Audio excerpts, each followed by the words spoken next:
Hello friends, कैसे हो? स्वागत है आप सभी का। आज हम मेथी के लड्डू बनाते हैं और उस साथ साथ कृष्ण रुक्मिणी की प्रेम कहानी की कथा करते हैं। तो चलिए कथा स्टार्ट करते हैं। प्रेम, स्नेह, माया और काम चार पृथ्वी लोक की एक ऐसी मानवीय प्रकृति है जिसका अनुभव करने के लिए देवगण भिन्न भिन्न रूपों में पृथ्वी पर अवतार लेते हैं।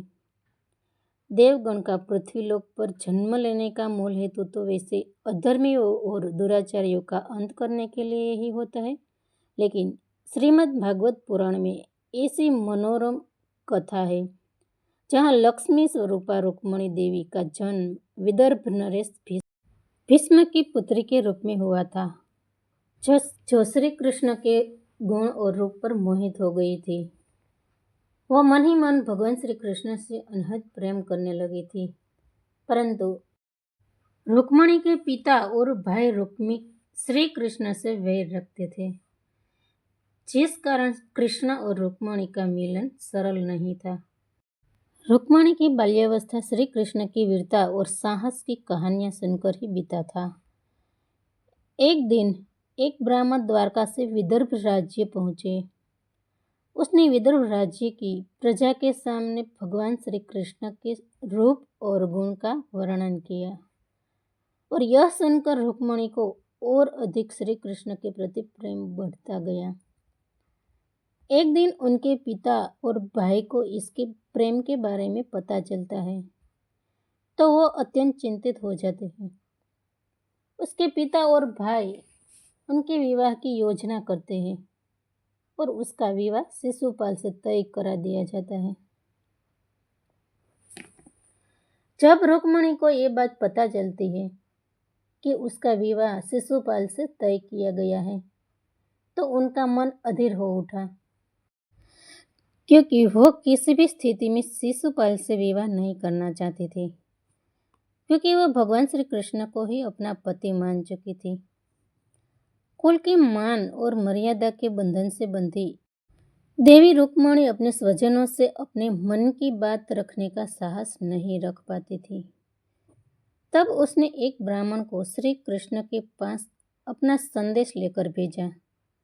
रुक्मिणी श्री कृष्ण को पत्र में लिखती है कि हे प्रभु, मैंने आपके गुणों और सौंदर्य की बहुत तारीफ सुनी है और आपके गुणों के बारे में सुनकर आपको अपने पति के रूप में स्वीकार कर लिया है। आप सब कुछ जानते हैं और आपसे मेरा हाल भी छिपा नहीं है। मैंने सभी देवताओं को प्रार्थना की है, अगर सभी देवता मुझसे प्रसन्न हो तो मैं सिर्फ यही चाहती हूँ कि श्री कृष्ण से मेरा विवाह हो।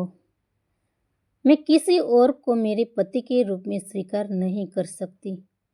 रुक्मिणी आगे लिखती है कि जिस दिन उनका विवाह शिशुपाल से है, उस दिन के पहले उनके नगर में किसी को बताए बिना आए और बलपूर्वक उनसे विवाह करें, और यह भी बताया कि वो उन्हें कैसे और किस तरह हर के ले जा सकते हैं। रुक्मिणी का यह संदेश पढ़कर श्री कृष्ण ने ब्राह्मण को बताया कि वो भी रुक्मिणी से प्रेम करते हैं और श्री कृष्ण वहाँ जरूर आएंगे और रुक्मिणी को लेकर जाएंगे। जब श्री कृष्ण को यह पता चलता है कि रुक्मिणी का विवाह परसों है तो उन्होंने तुरंत अपना रथ तैयार किया और ब्राह्मण सहित विदर्भ देश पहुंच गए। वहां रुक्मिणी और शिशुपाल के विवाह की तैयारियां चल रही थी। ब्राह्मण ने रुक्मिणी को शुभ संदेश दिया। रुक्मिणी उनके विवाह के पहले पूजा करने के लिए मंदिर के लिए चल पड़ी। उनके चारों ओर सैनिकों और साथियों का घेरा था। मंदिर से पूजा अर्चना करके वो बाहर निकली और धीरे धीरे आगे बढ़ने लगी। उसी समय रुक्मिणी ने रथ में सवार श्री कृष्ण को देखा तो उसकी ओर दौड़ पड़ी। श्री कृष्ण ने चलते रथ में रुक्मिणी को उठाकर रथ में बैठा लिया। सैनिकों ने रुक्मिणी के भाई रुक्मी को यह संदेशा दिया तो वह श्री कृष्ण से युद्ध करने के लिए आ गया। श्री कृष्ण ने उसे परास्त किया और उसे मारने के लिए शस्त्र उठाए, तो रुक्मिणी ने श्री कृष्ण को रोक लिया और रुक्मी परास्त होकर सारी सेना के साथ वापस लौट गए। उसके बाद श्री कृष्ण रुक्मिणी को द्वारिका ले आए और पूरे विधि विधान से उनसे विवाह किया। तो फ्रेंड्स, कैसी लगी कृष्ण रुक्मिणी की प्रेम कहानी और हमारा मेथी पाक रेसिपी भी आप लोग कमेंट करके ज़रूर बताना।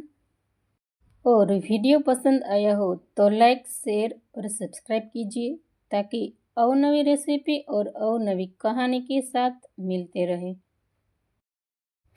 तो ये हमारा मेथी पाक बिल्कुल भी बनके रेडी है और ये सारा घी ऑब्जर्व हो जाने के बाद अभी हम इसमें मिश्री का पाउडर भी मिलाएंगे ताकि ये बिल्कुल भी कड़वा ना लगे।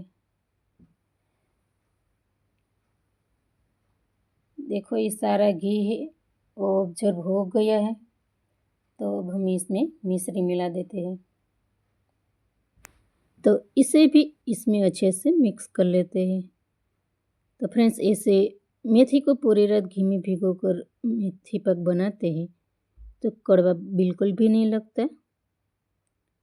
तो फ्रेंड्स, ये बन के रेडी है, तो हम इसे कोई भी शेप दे देते हैं। मैंने इसे लड्डू का शेप दिया है, आप कोई भी रूप दे सकते हैं। तो ये लड्डू बनकर बिल्कुल भी तैयार है। मिलते हैं अगली रेसिपी में, तब तक के लिए bye bye. Thank you for watching.